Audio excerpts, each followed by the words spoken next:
Good afternoon, lads and ladies. Welcome back to Calc 2. People are starting to filter in here, and it is just now 12:30, so we're going to go ahead and flip over to the doc cam, excuse me, and get started. Today is an exciting day. They're all exciting days, aren't they? But today is an exciting day because we are going to meet the kind of last few tools, section 4. Actually, we're going to meet the last few tools that we need for testing infinite series for convergence. So last week, of course, we talked about section 11.5, which was alternating series. If you look in the textbook, you'll see that 11.6 is the last. Oh, I don't have a copy of that open, do I? You'll see that 11.6 is the last section that involves any new methods for testing series for convergence. So here you've got sequences series, integral test, comparison test, alternating series, absolute convergence, and the root and ratio tests. So this is where we're going today. And then 11.7 is that strategy section we talked about. So this is the last bit of new stuff. This is the last convergence test, last bit of theorems. So today, we're going to talk about two new tests, the root test and ratio test. And we're also going to talk about this concept of absolute convergence. Really, it's a duality, absolute versus, it's called conditional convergence. And because of the way the root and ratio tests work, we should really talk about these things first. So that's what we're going to do. A little bit of information looking forwards. I will probably publish your study guide. Today is actually a really busy day for me. I'd like to publish it today, but I've got Senate meetings and other shit going on after class. So today or tomorrow. So I'm going to get these out here. The study guide for your exam 2 will be published today or tomorrow.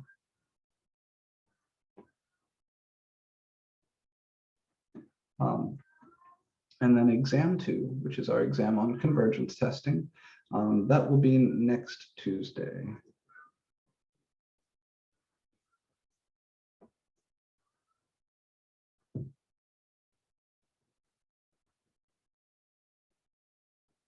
And what date is that? Just so we have it here. That is the 6th of April.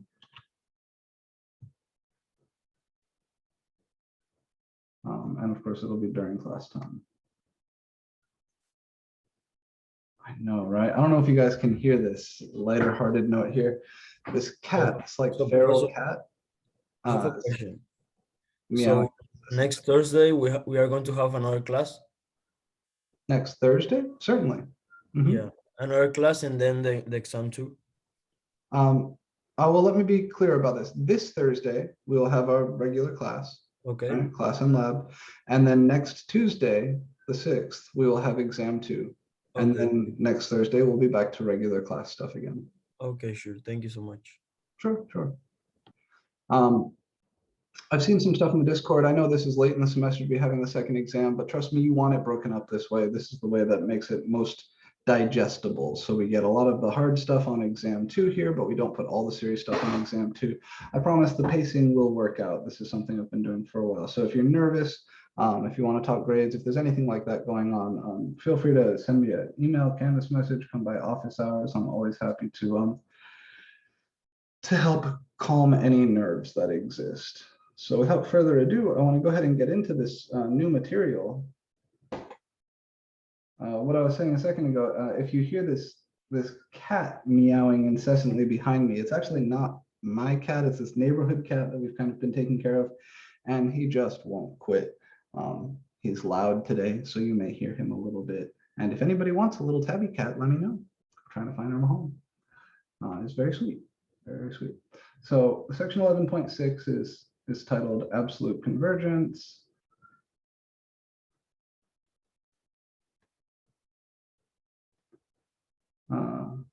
And root and ratio tests.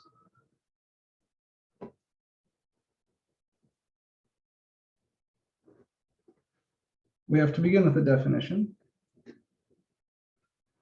Remember, before we got to 11.5, all of the series we worked with, the exception of geometric series and telescoping series, all the series we applied convergence tests to had positive terms only, right? The integral test, the comparison tests, they all require that the series have positive terms. We couldn't get started with those unless the series were made up of positive terms. Then in 11.5, we started dealing with series who have like every other term positive. So kind of half the terms are positive, half the terms are negative sort of thing. It turns out, and we saw this in 11.5, that an alternating series has a much easier time converging. You just need the general term to go to zero monotonically. So there's something interesting going on there.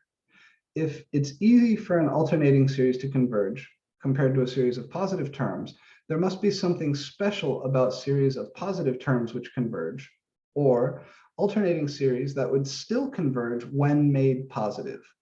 And that's precisely what absolute convergence gets at. So if the series sigma absolute value of an, and this could be from 1 to infinity or 0 to infinity, doesn't matter where the series starts. If this series converges, then we say that the series without absolute values converges absolutely.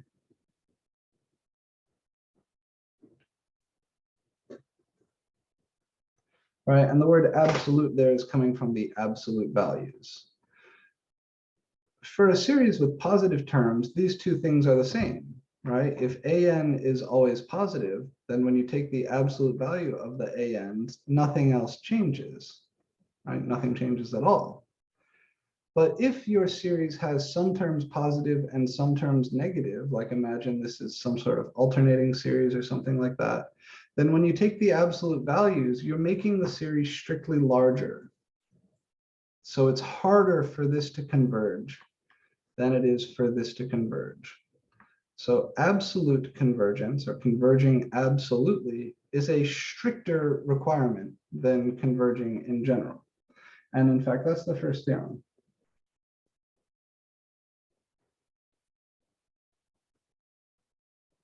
If sigma n from wherever to infinity an converges absolutely, and then it converges in the normal sense.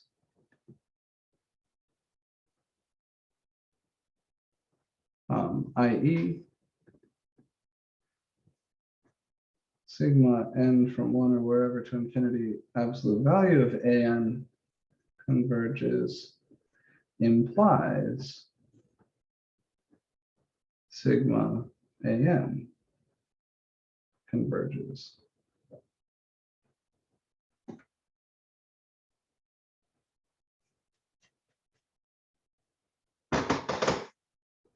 So we have this new concept called absolute convergence, and this is the way that that concept interacts with our previous notion of convergence.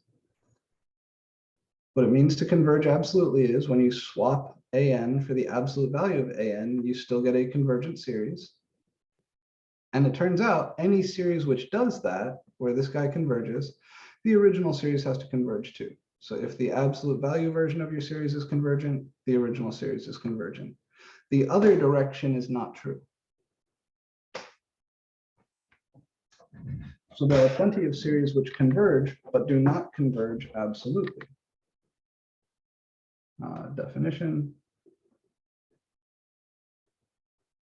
If sigma n from 1 to infinity an converges but does not converge absolutely,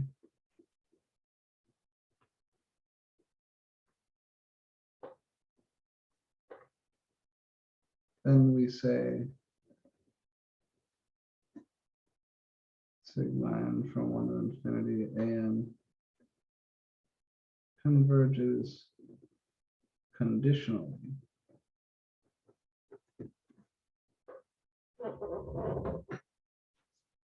For example, all the alternating series that converge, but if you threw away the alternatingness, would diverge.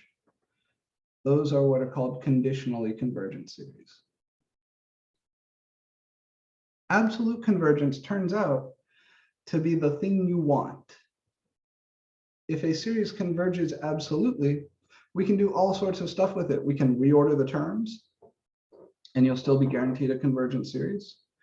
We can, it turns out, do things like differentiate and integrate, and you still get a convergent series. So if we're going to work with a series and do shit to it, which we will be doing down the line after exam 2 when we talk about power series, we really like to know that the series converges absolutely. Before I start fiddling with any of that stuff, just look at some examples. I'll hold here just for a second in case anybody's still writing these things.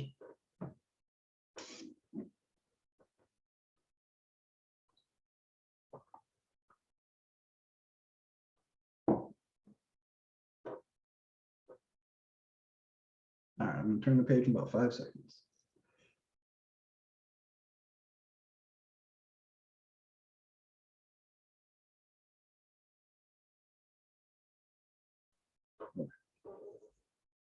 So some examples. First, kind of the trivial example.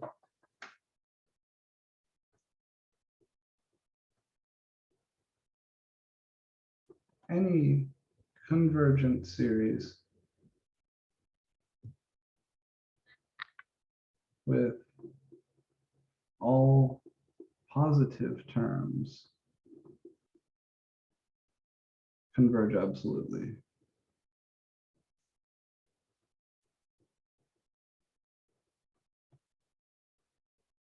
Because if an is positive, the absolute value of an is equal to an. So sigma absolute an is the same as just sigma an. And again, sum from wherever to infinity.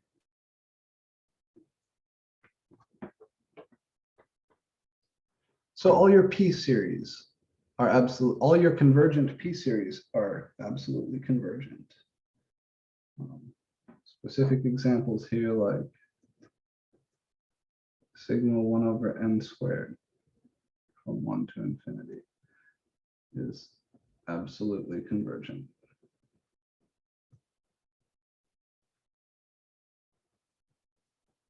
Because if I swap 1 over n squared for the absolute value of 1 over n squared, it doesn't change. They're equal.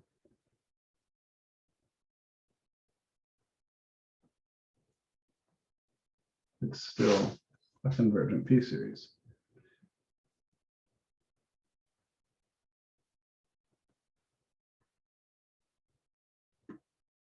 And the same is true for all convergent P series.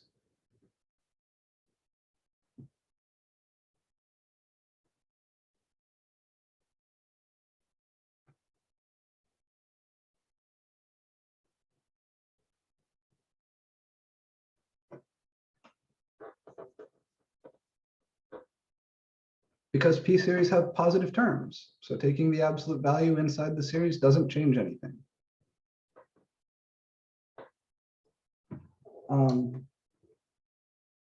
Another kind of example here would be, let's look at this guy, sigma n from 0 to infinity, negative 1/3 to the n.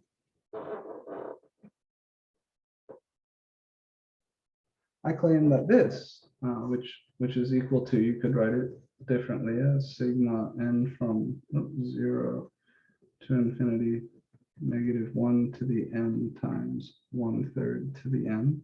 This is also absolutely convergent.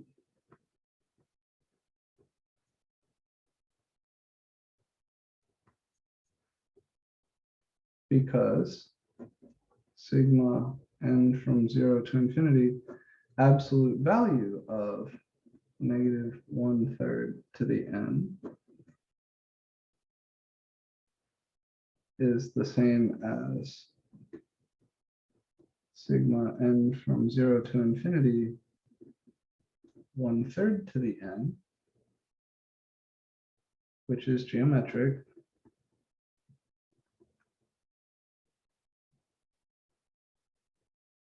with r equal to 1/3 and absolute value of r equal to absolute value of 1/3 equal to 1/3, which is less than 1.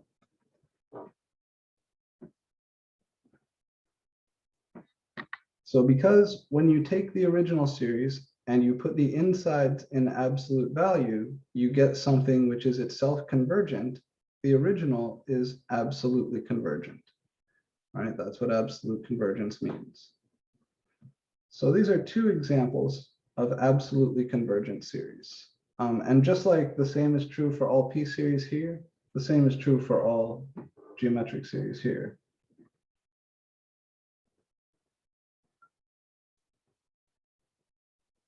You'll notice the original series is geometric.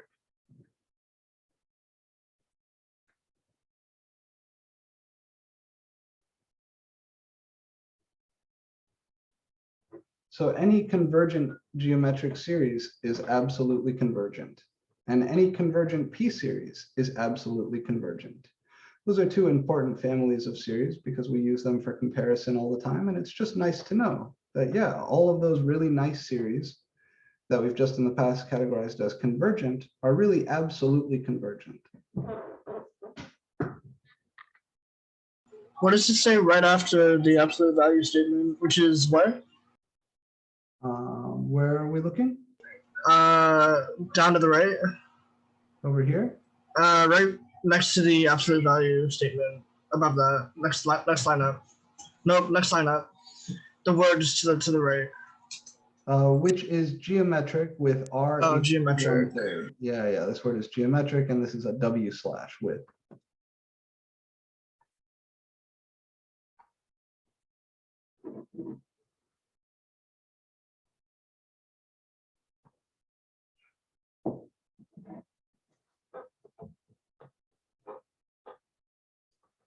So if you have a convergent P series, it's automatically absolutely convergent. If you have a convergent geometric series, it's automatically absolutely convergent. What sort of things might not be absolutely convergent? Anything that diverges? True. A divergent series certainly is not absolutely convergent, but we can be more creative than that. Alternating series. Yeah. Let's look at this guy. Sigma n from 1 to infinity, -1 to the n plus 1 over n. We did quite a bit of work with him. I claim that this is conditionally convergent.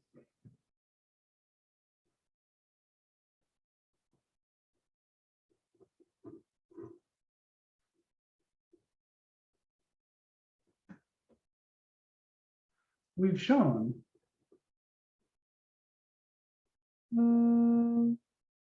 that this series converges.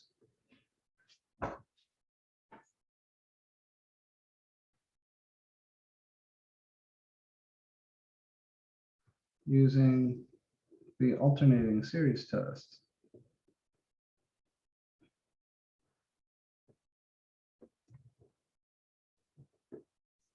However, if we slap on the absolute values inside, we get sigma n from 1 to infinity absolute value of -1 to the n plus 1 over n. This is sigma n from 1 to infinity absolute value of -1 raised to the n plus 1 over n. We can think of it like this. I'll do it in several steps. So remember the rules for absolute values I shared with you guys way back in 11.1? Absolute values are multiplicative. They play nice with powers. They play nice with division. So here what we're doing is we're splitting the absolute value up, absolute value of the top over absolute value of the bottom. And then upstairs, the power can pop out of the absolute value. These are all algebra rules for absolute value that we went over back in section 11.1. So we end up here with sigma n from 1 to infinity. The absolute value of -1 is 1. So this is 1 to the n plus 1 over n. And 1 to the n plus 1 is just 1. So this is 1 over n, which is a divergent T-series. So here,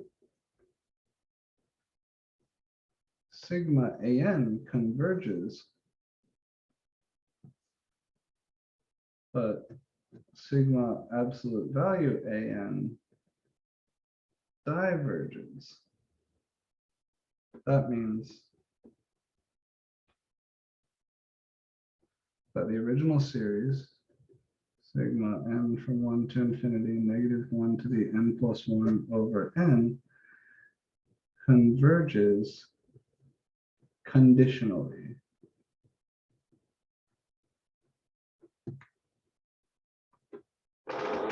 When a series converges absolutely, would they converge on the same value?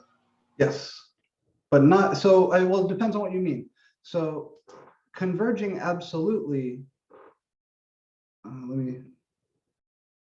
want to address that question, but I want to address it carefully. If you have a series and you're answering the question of absolute convergence versus regular convergence, the sum of that series will not change, because it's like measuring your height in meters and then measuring your height in centimeters. You're just using a finer grade tool to measure your height. But the answer should be the same. It's just in one case you'll need some decimals, and in the other you'll need fewer decimals.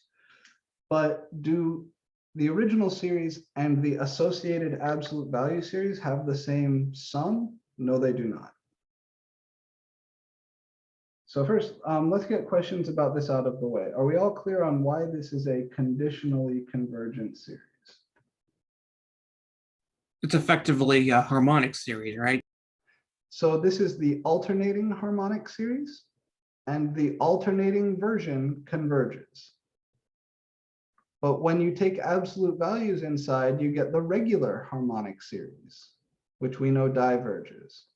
So if the original converges, but the absolute value version diverges, that's precisely what it means to say that the original converges conditionally. So it means that you converge, but you don't converge absolutely. So kind of we take all convergent series and split them into two groups. There's divergent series and convergent series. And then within convergent series, you're either conditionally convergent or absolutely convergent.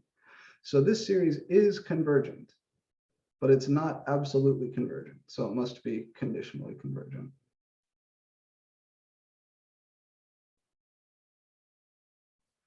There was a good question asked there, and I want to give an answer to that in writing.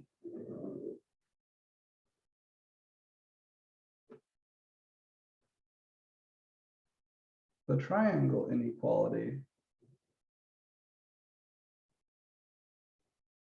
So if you want to be an analyst, if you want to do analysis for a living, you don't work as much with equal signs as you do with inequalities. The most important of all inequalities, and I shit you not, is the triangle inequality. The triangle inequality says the absolute value of the sum of two numbers is less than or equal to the sum of their absolute values.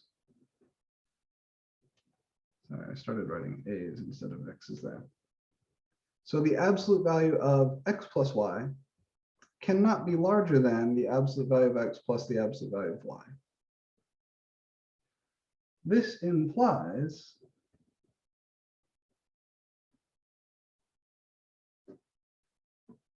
sigma n from 1 or wherever to infinity of an with absolute values on the outside is less than or equal to sigma n from 1 to infinity absolute value of an with absolute values on the inside.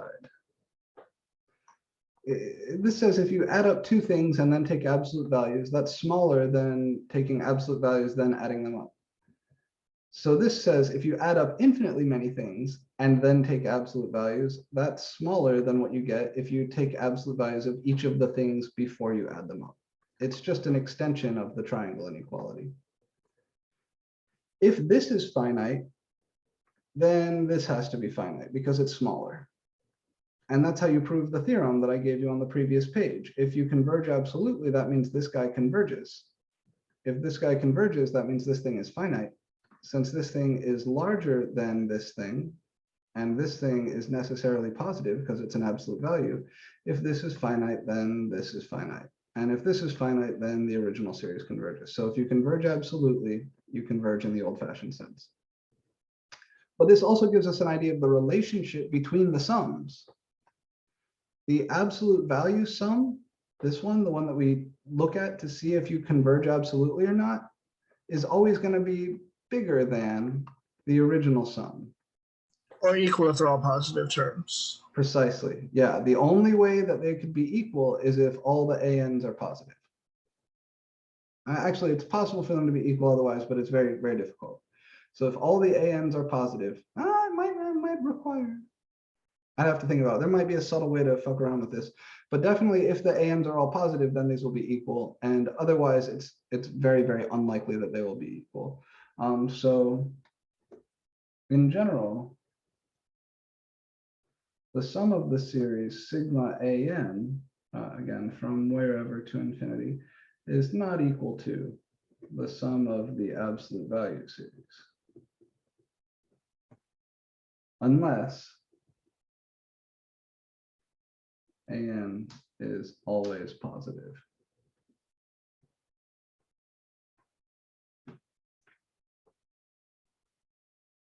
If the ANs are all positive, then those are equal. Otherwise, probably not.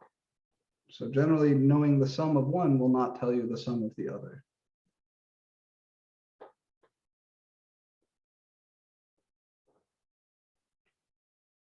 Okay. Let's look at some more examples. See if we can determine whether a series is absolutely or conditionally convergent.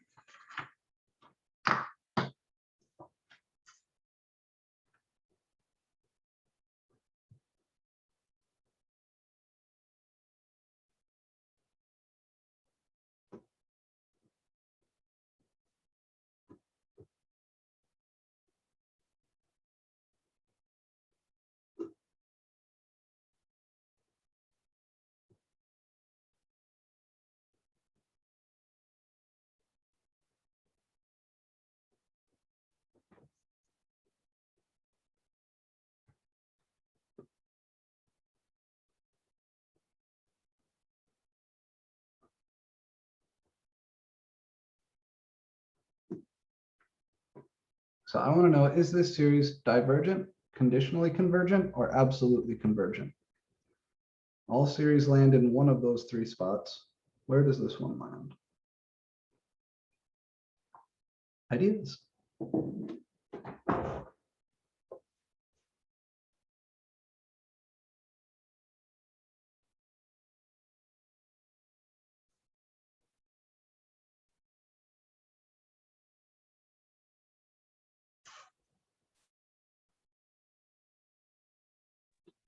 I think it's absolutely convergent.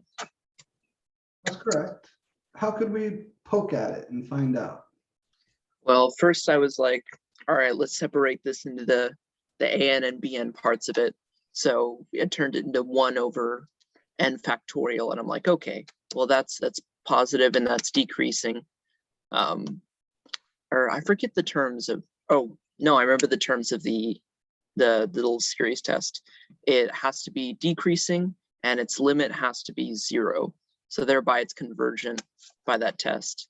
And applying an absolute value sign to it still yielded the same results. So I was like, hey, it must be absolutely convergent, right? That's thinking in not unreasonable terms. You could use the alternating series test, which is what Ethan just talked us through there. The bn's here are 1 over n factorial. So the series will pass the alternating series test. The bn's are decreasing and they do have limit 0. Now we can't say that just because the series passes the alternating series test, that when we throw away the alternating part, it will still converge, because alternating series test doesn't apply when we take absolute values because it's not alternating anymore. But it's true that you could use AST to show that this converges, and that would let us cross out divergent. And then we'd have to figure out, are you conditionally convergent or absolutely convergent? There's a faster way to go at this. If we think the series converges absolutely, let's jump straight to looking at that, because we know that if it converges absolutely, it converges in the traditional sense. So let's look at sigma n from 0 to infinity, absolute value of -1 to the n over n factorial. If this series right here converges, then the original converges absolutely. If this series were to diverge, then the original would converge conditionally, because by alternating series test, this series converges. We already know that. We haven't written it out, and we should if that's how it went. If we were to find that this diverges, you would still have to show the AST work to verify that you have conditional convergence. But since we think the series converges absolutely, we should try to show that by working with this series.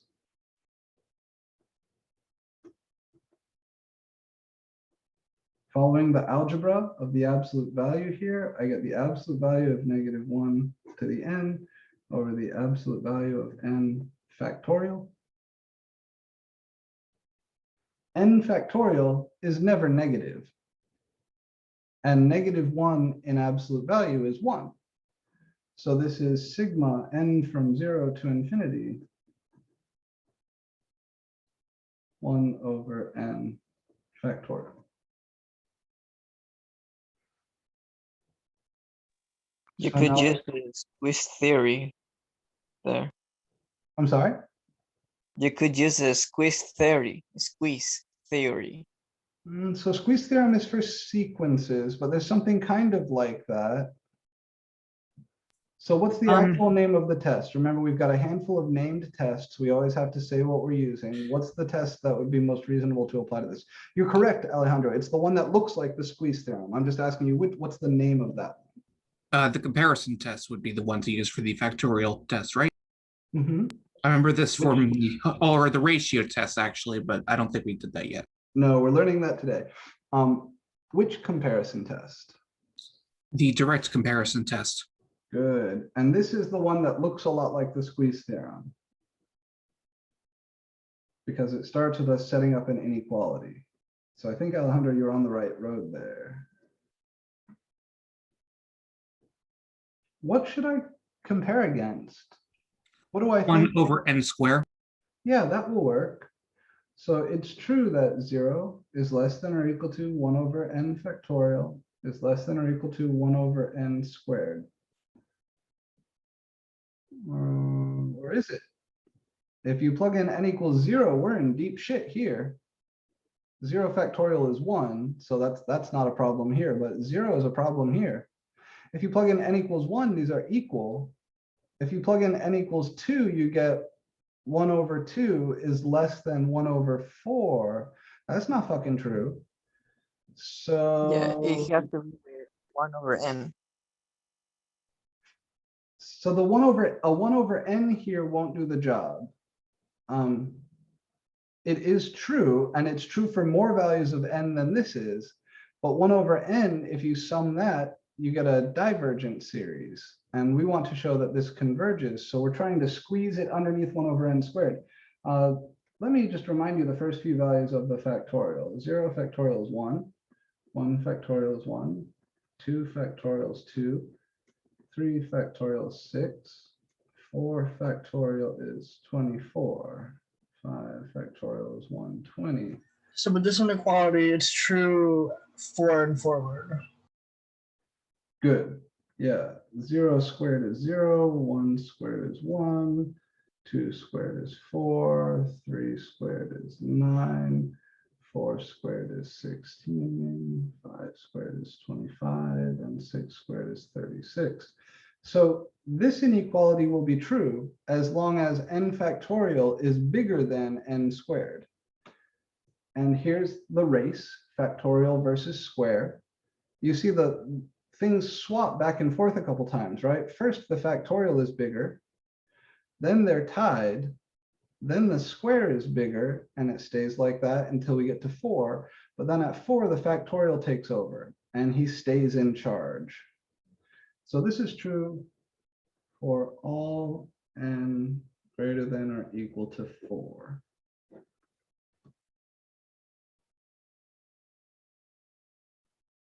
And remember, that's okay. It's okay that the inequality isn't satisfied right away, as long as it's satisfied for the tail. So therefore, or actually I should now say, also, we know that sigma 1 over n squared is a convergent p-series.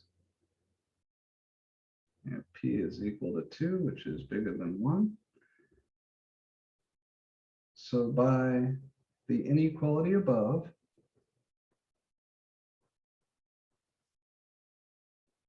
and the direct comparison test,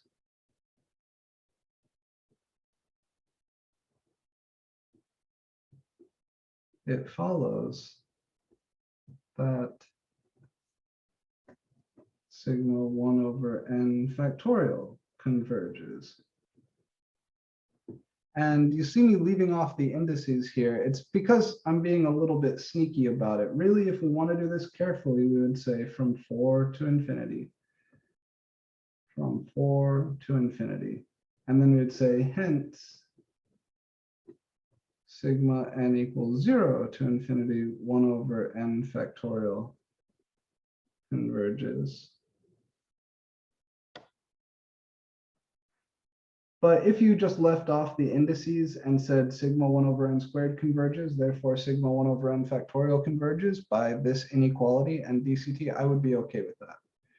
But the idea is that this is the tail of this series. So if this converges, automatically this converges. But I just want to outline, the subtleties here, because there are subtleties. Therefore, or thus, S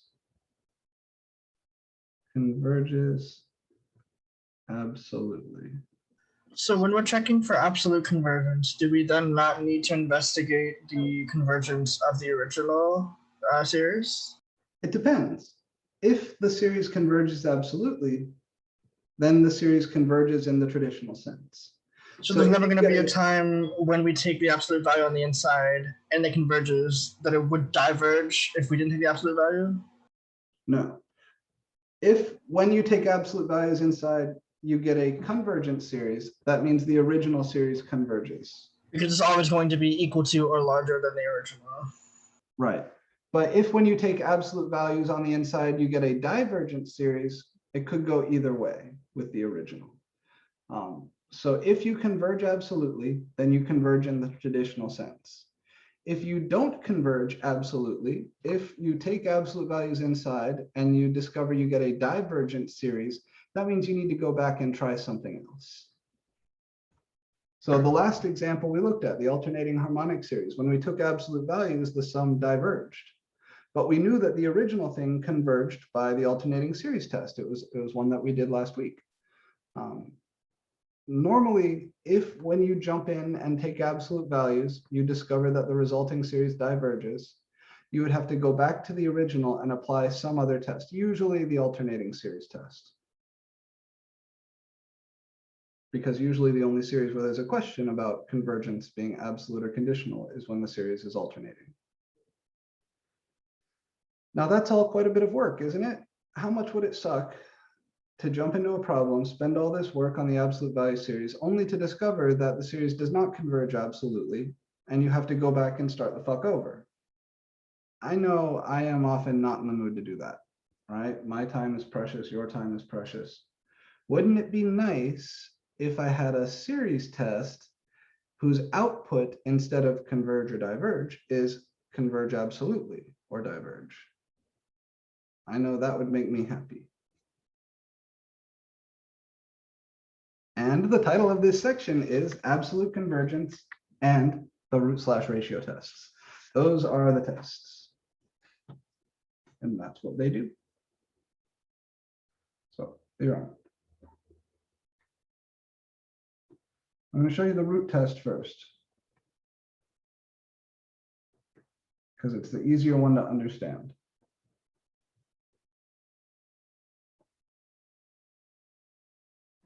Let S equal sigma an be any series. I don't care if the terms are positive. I don't care if it's alternating. I don't give a shit. Any series. I don't care where n starts. Any series.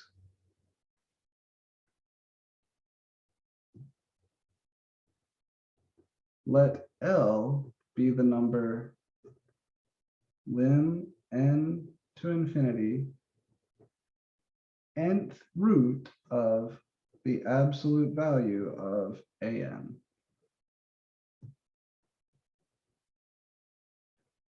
If L is less than 1, then S converges absolutely.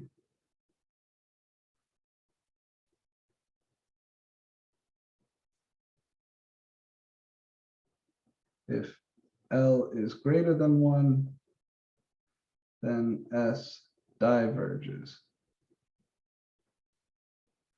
And if L is equal to 1, unfortunately, the test is inconclusive.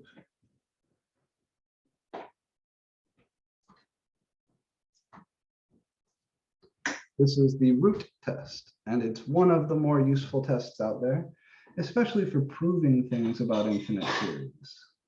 In practice, we will use the ratio test more, but the root test has its place. It's a nice thing. And mostly it's fairly straightforward to understand. So I want to help you understand why this is true. Are we all on board with what we're doing here? You take your series, you grab the ANs out of it, take their absolute value, take the nth root of that, and then send n to infinity. If that thing comes out smaller than 1, then you got an absolutely convergent series. If that thing comes out bigger than 1, then you got yourself a divergent series. If that thing comes out to 1, then root test doesn't work.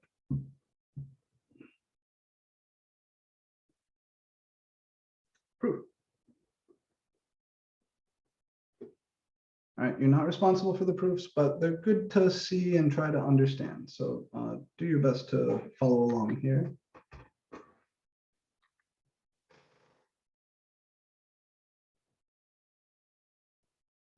Suppose L equal to lim n to infinity nth root absolute an is less than 1.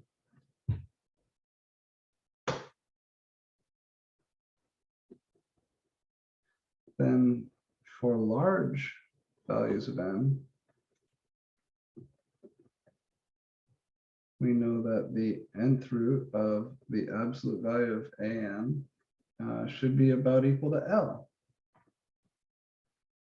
Right? In general, even if you're not assuming that that thing's less than 1, L is the limit as n goes to infinity of this thing, which means as n gets bigger and bigger, this thing gets closer and closer to L.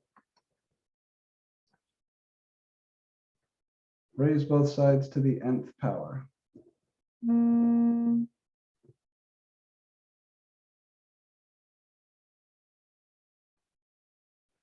Then the absolute value of an is approximately L to the n.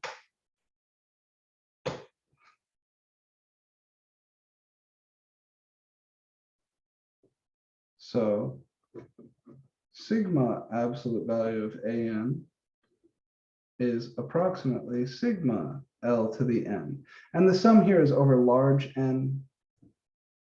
So this is the tail of the original series. That's kind of what we're looking at. And it would be very, very close to this geometric series. Therefore, since absolute L is less than 1, the geometric series on the right converges. Hence, the tail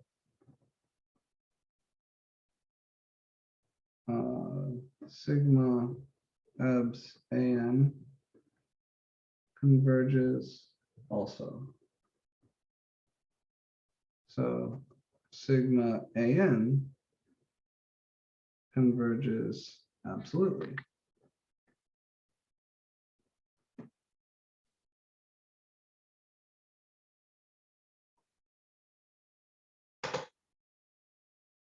So if L is the limit as n goes to infinity, the square root of the nth root of absolute value an, then absolute value of an is approximately L to the n for large n.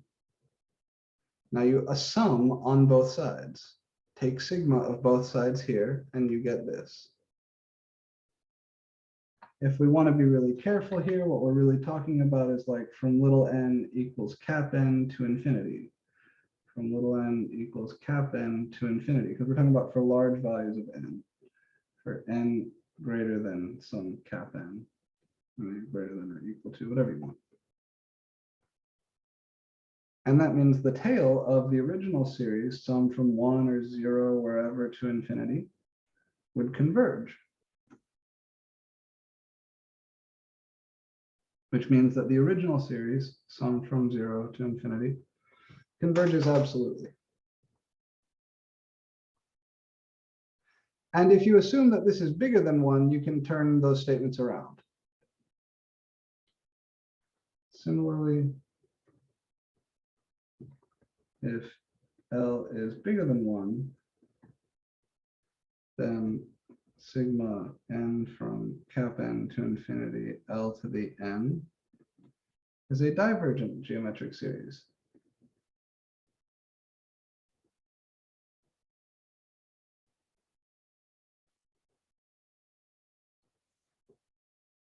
So sigma n from 0 to infinity on n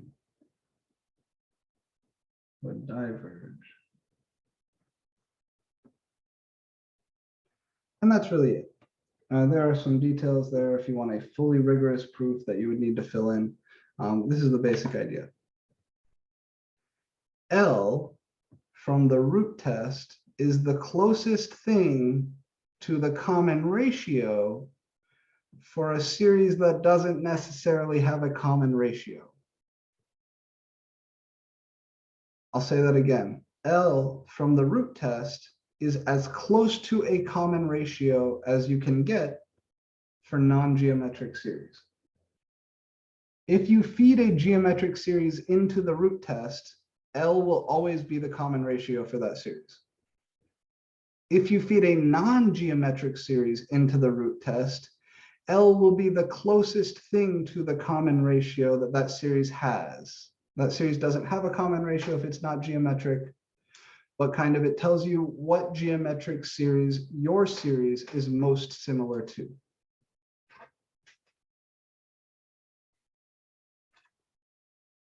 So let's look at an example.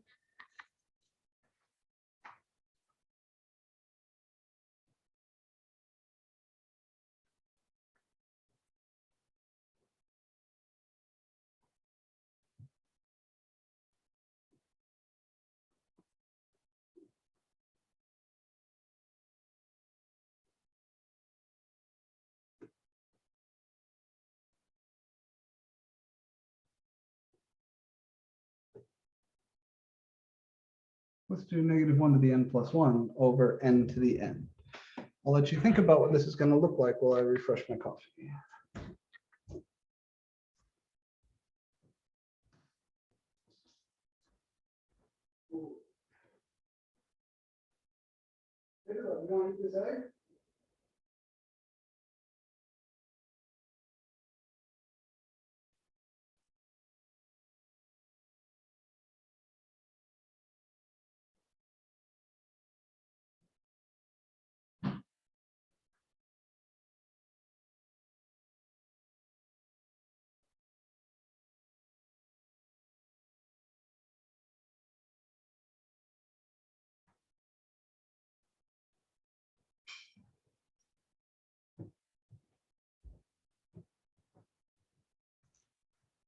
Okay.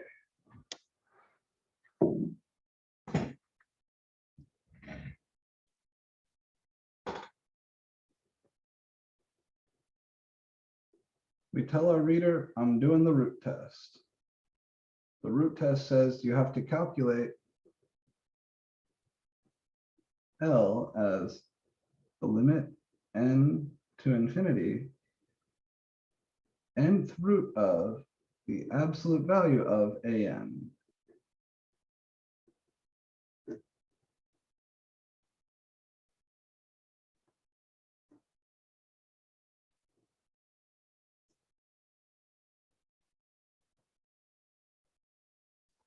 If this number comes out less than 1, my series converges absolutely. If this number comes out greater than 1, my series diverges. There's some algebra to do in here, and you need to get comfy with the algebra of absolute values. Hopefully you're already comfortable with the algebra of exponents. That's something you've been seeing forever and ever. But the algebra of absolute values takes a little bit of work. Thankfully, So that should just be 1 on the top, right? Because Good. it's just going to be 1 to any power, and that's just going to be 1. very good. So you split the absolute value up top and bottom. The absolute value of the top is just 1. Like we've seen in the other examples so far today, if you take -1 to the n or n plus 1 and put that in absolute value, you always get 1. N to the n is definitely positive. It's only defined for positive numbers, but also I'm sending n to infinity. So I'm plugging in big positive numbers for n. So this is a positive expression. So the absolute values upstairs give us a 1, downstairs just give us n to the n. Is this the same as the limit as n approaches infinity of 1 over n? It is, but we should justify it. So this is lim n to infinity, nth root of 1 divided by the nth root of n to the n. Upstairs, the nth root of 1 is just 1.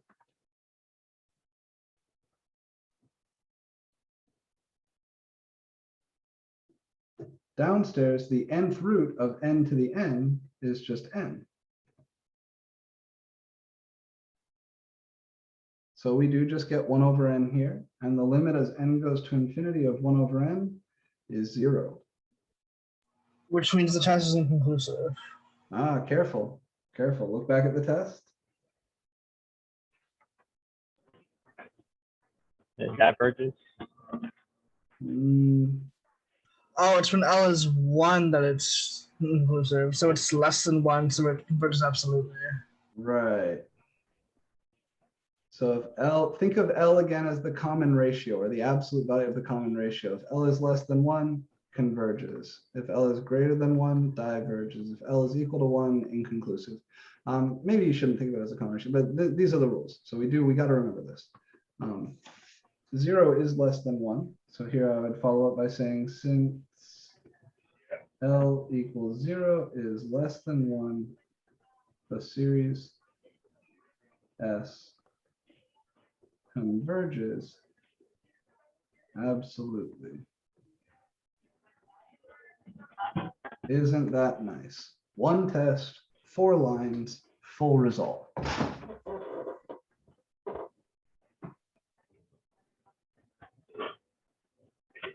Very, very nice.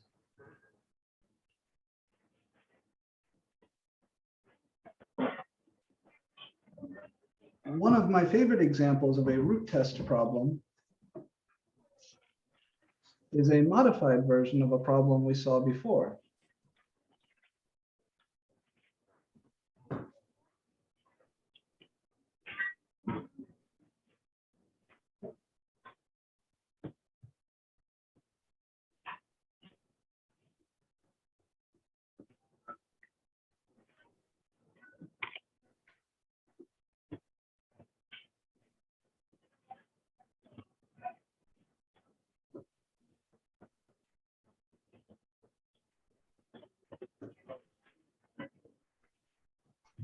Remember the nth root of 2 minus 1 series?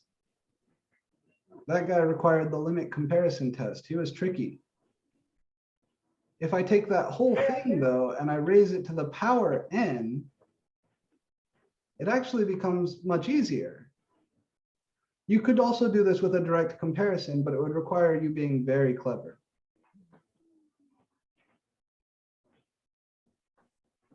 The root test does this really quick.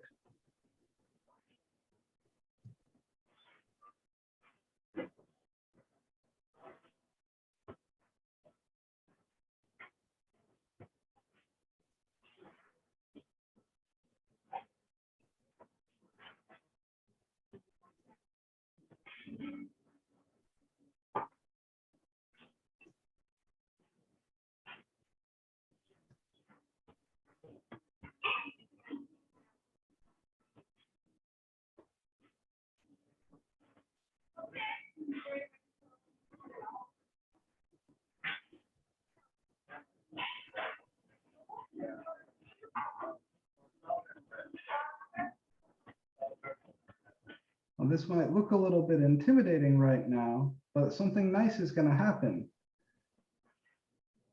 You have an nth power and an nth root again. This nth power and this nth root will cancel.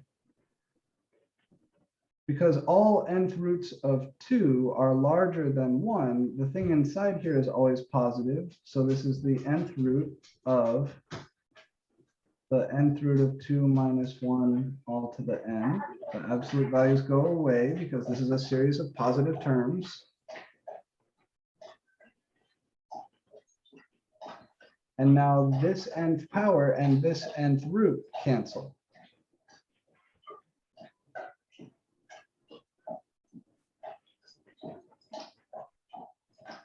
So you're just left with the nth root of 2 minus 1.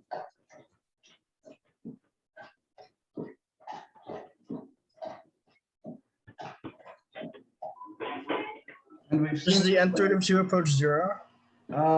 let's see. So remember nth roots, and it can be useful to remember this. You must remember this.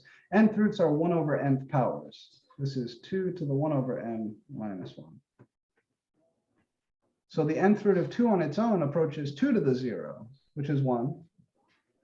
So this whole thing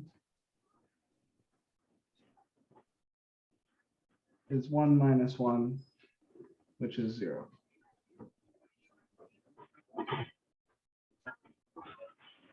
So again here,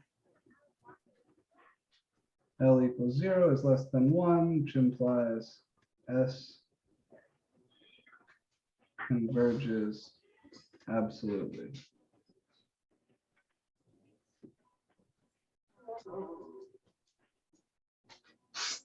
The types of series where the root test is super useful are series where you've got a bunch of shit raised to the nth power, because the nth power and the nth root from the root test will cancel. That's usually your clue to use the root test. If your series has inside of it a bunch of shit all raised to the n, then the root test is a good idea, because the nth power here will cancel with the nth root. Like at this step, this nth power and this nth root cancel, and you just get this. So algebra skills need to be on point. But that's the hint. So note.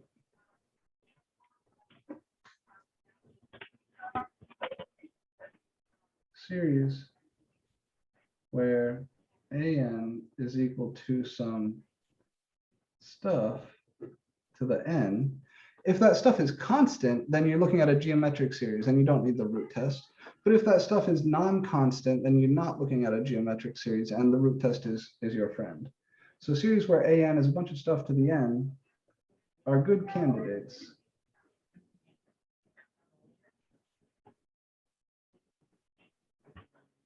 for the root test.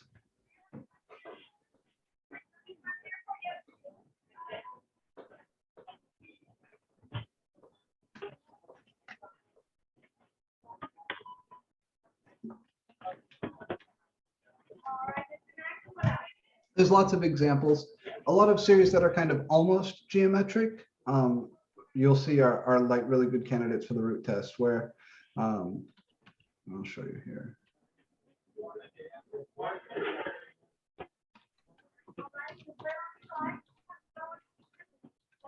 Shit like this, n over 5 to the n, right? If not for that n, the 5 to the n is kind of geometric. Shit like this, shit like this. And they've got a handful here where they specify like shit like this. We've got a bunch of stuff raised to the n, or a bunch of stuff raised to the n, a bunch of stuff raised to the n, a bunch of stuff raised to the n. See 25 through 30 here, all tell you to use the root test, and they all have this common feature. They all have a bunch of shit being raised to the nth power.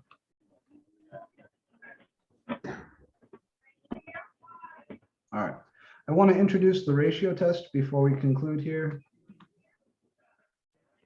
So we're going to move into that. You could look at root test problems all day. There's lots of good ones. But those two examples should be enough to get you started. Theorem.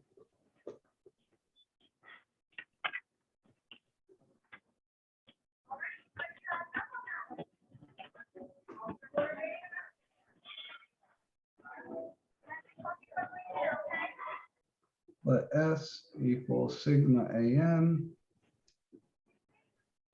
be any series. Let capital L be the limit as n goes to infinity, absolute value an plus 1 over an. Same output.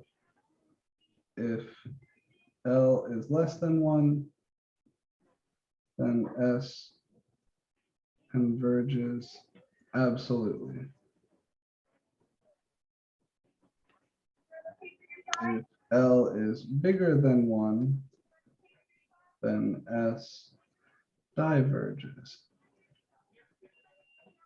And if L is equal to 1, the test is inconclusive.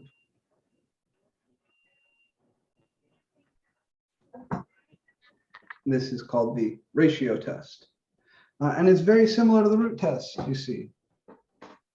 In fact, the number L here is trying to do the same thing as the number L from the root test. It's trying to detect kind of the closest thing to a common ratio for this series. If this series were geometric, then an plus 1 over an would be the common ratio. That's definition, right? Divide two consecutive terms, you get the common ratio for a geometric series.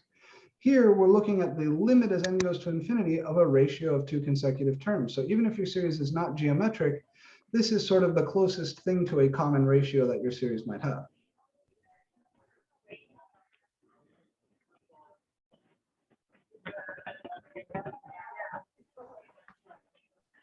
I'd like to give you the note here right away.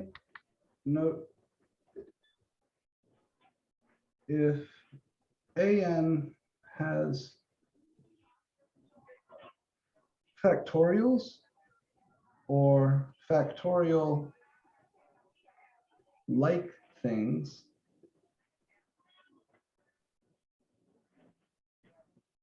then the ratio test is a good idea.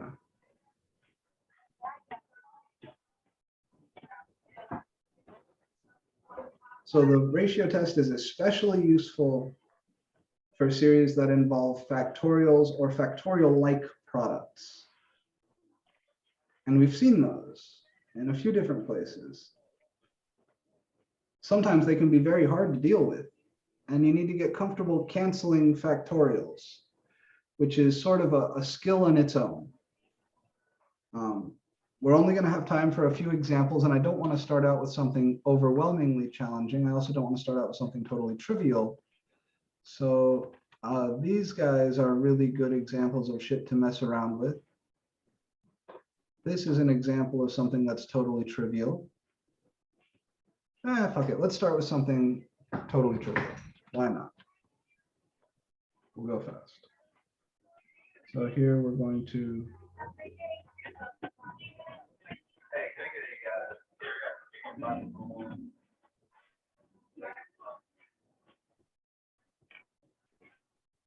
S equals sigma n from 0 to infinity 1 over n factorial. We've already shown that this converges, but this time we're going to do it via the ratio test. Just to show you a little bit the simplest case of canceling factorials.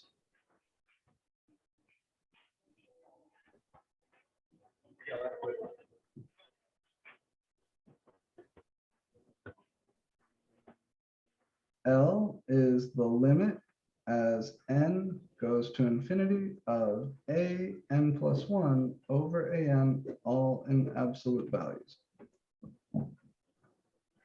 What you need to be careful with is making sure you get this right. An plus 1 here is 1 over parentheses n plus 1 close parentheses factorial. Because an is 1 over n factorial. If you put the plus 1 after the factorial, it's wrong. And it's really important you understand why. Remember, this is like function notation, like f of n plus 1 and f of n. You swap the n for n plus 1 in parentheses, always. Of course, an here is 1 over n factorial, and we should still have everything in absolute values.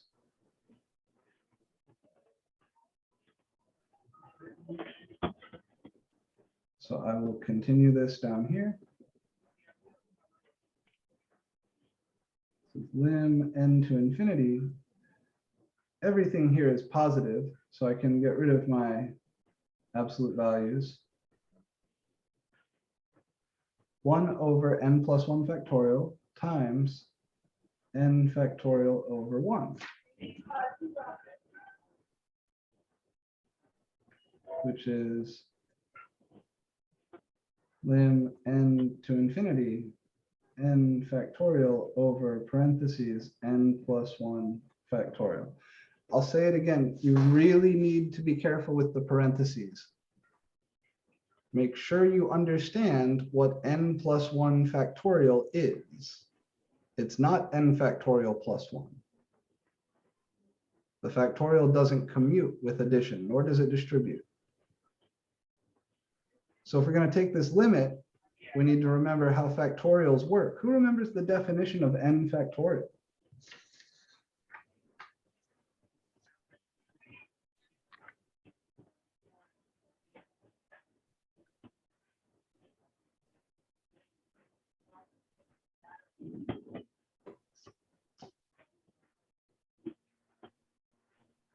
Well, it's n times n minus 1 times n minus 2, all the way down to 3 times 2 times 1, right? It's the product of all the positive integers less than or equal to n. Like 6 factorial is 6 times 5 times 4 times 3 times 2 times 1. N factorial is n times n minus 1 times n minus 2, all the way down to 3 times 2 times 1. So what would n plus 1 factorial be?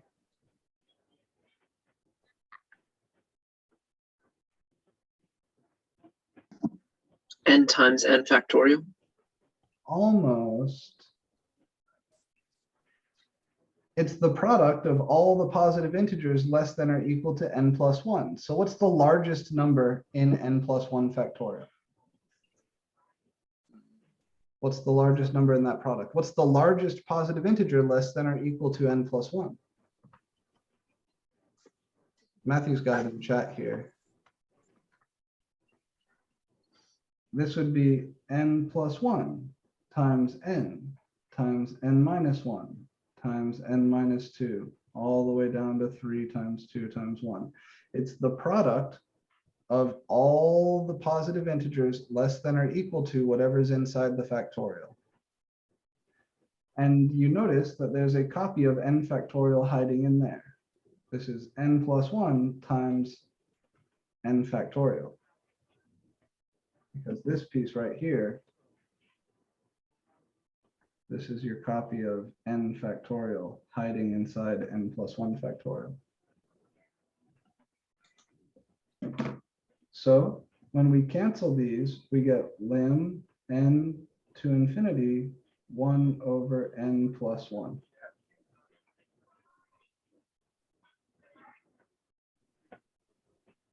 Which is 0. Therefore, S converges absolutely by the ratio test.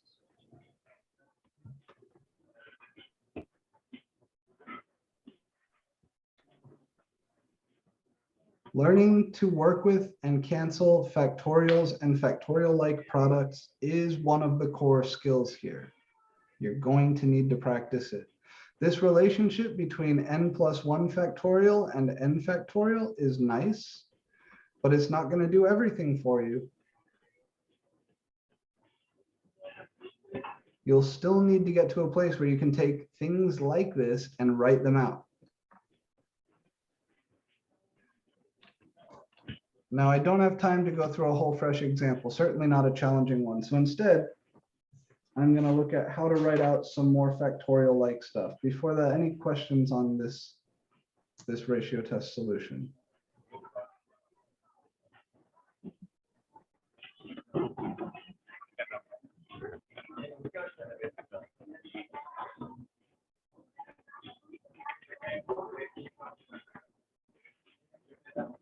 right.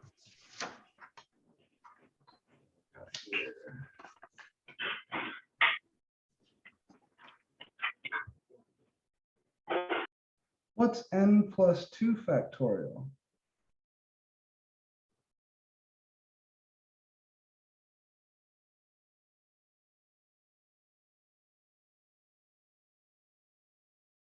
So this is just practice with factorials.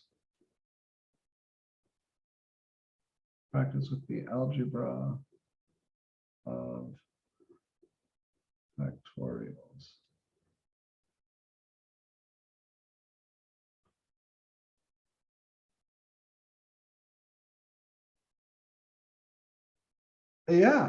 Yeah, exactly. How do you see it? You write it out. So Nico's response in chat is correct. It's n plus 2 times n plus 1 factorial. Why? Well, this is n plus 2 times n plus 1. You just keep going down by 1 every time, times n minus 1 times n minus 2. You just keep going down. You take a step down of 1 each time. You multiply all these bitches until you get down to 1. So what's hiding in here? There's a shitload of ways to say it. There's a copy of n minus 1 factorial. I could say that this is n plus 2 times n plus 1 times n minus 1 factorial. Or I could say, here's a copy of n factorial. So this is n plus 2 times n plus 1 times n factorial. Or I could say, here's a copy of n plus 1 factorial. So this is n plus 2 times n plus 1 factorial. Here's a weird one. What's 2n factorial?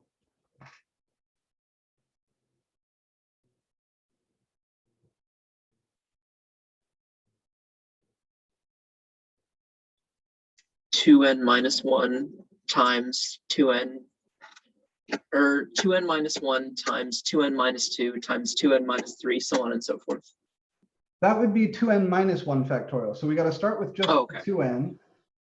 But then, just like Ethan said, 2n minus 1 down to 2n minus 2.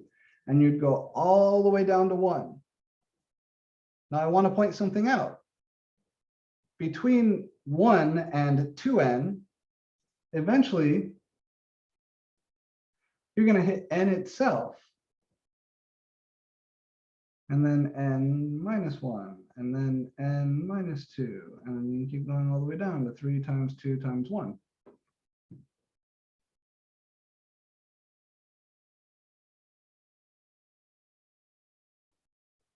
Other fun ones, 2n plus 1 factorial. This would be 2n plus 1 times 2n times 2n minus 1, all the way down to 3 times 2 times 1. And this would be 2n factorial. So there's a copy of 2n factorial hiding inside 2n plus 1 factorial.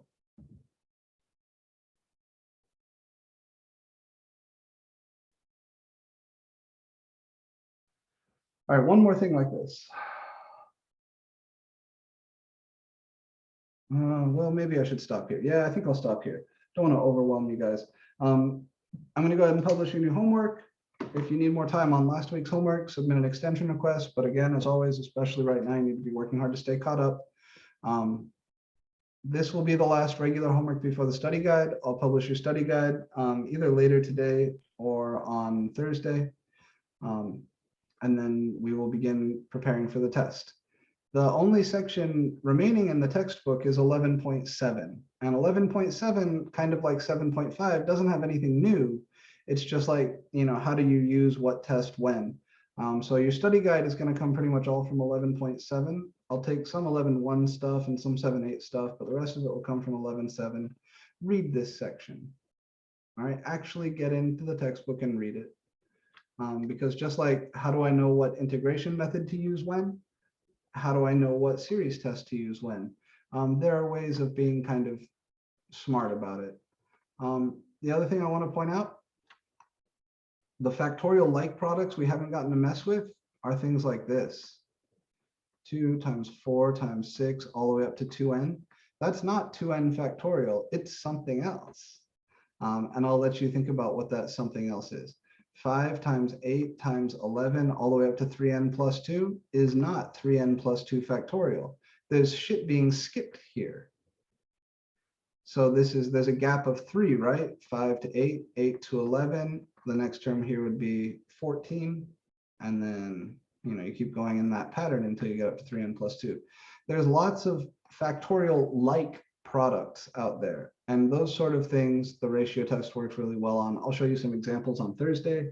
And yeah, that is it from me for today, guys. So thank you for hanging out.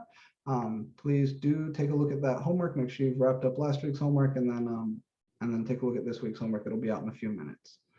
Have a good day. All right, have a great day, Professor. See you later. Take care, guys. Professor, I have a question. Sure. You know that did you receive the message there from the canvas that I sent you? Actually, because I didn't realize that I just upload one picture, but it was a single PDF with 12 pictures. So I didn't realize that it just get one uploaded. And I told you, I write to you that let me know if you can, if I could send it to you again for full credit or more credit for that. When did you send me that message? I just searched my email. I don't see it. In the message from Canvas that you told me, like, it's just one problem, and I sent you that message from there. Do me a favor, send me an email or like an actual Canvas message. If it's like in the comments on the test, send me either an email or a full Canvas message, and I'll take a look at it. But as long as it's time stamped, I'll be able to give you credit. Oh, okay, got you. Thank you, Professor. Of course. Take care, guys.